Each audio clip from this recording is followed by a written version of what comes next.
നമസ്തേ.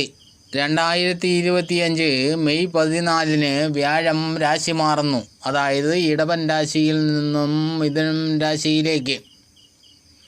ധനുക്കൂറിൽപ്പെട്ട മൂലം, പൂരാടം, ഉത്രാടം കാൽഭാഗവും വരുന്ന നക്ഷത്രക്കാർക്ക് വ്യാഴം 7-ൽ സഞ്ചരിക്കുന്ന കാലമാണ്. ഇവർക്ക് വിദേശവാസത്തിനും വിദ്യാർത്ഥികളായവർക്ക് വിദേശ പഠനത്തിനും ഉത്തമ കാലഘട്ടമാണ്. വിവാഹം നടക്കുവാനും അനുകൂല കാലമാണ്. പുതിയ പ്രേമബന്ധങ്ങൾ വന്നു ഭവിക്കുകയും പല പുണ്യക്ഷേത്രങ്ങൾ ദർശനം നടത്തുകയും ചെയ്യും.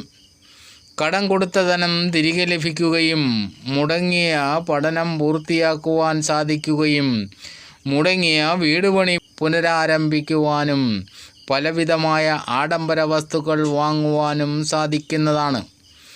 ഈ നക്ഷത്ര ജാതകർക്ക് ചാരവശാൽ കണ്ടകശനി കാലഘട്ടം കൂടിയായതിനാൽ ശനിദോഷ പരിഹാരമായി ശാസ്താവിന് നീരാഞ്ജനം നടത്തുകയും വിഷ്ണു ക്ഷേത്ര ദർശനം നടത്തുകയും വിഷ്ണുവിന് പാൽപായസം നടത്തുന്നതും ഉത്തമമാകുന്നു.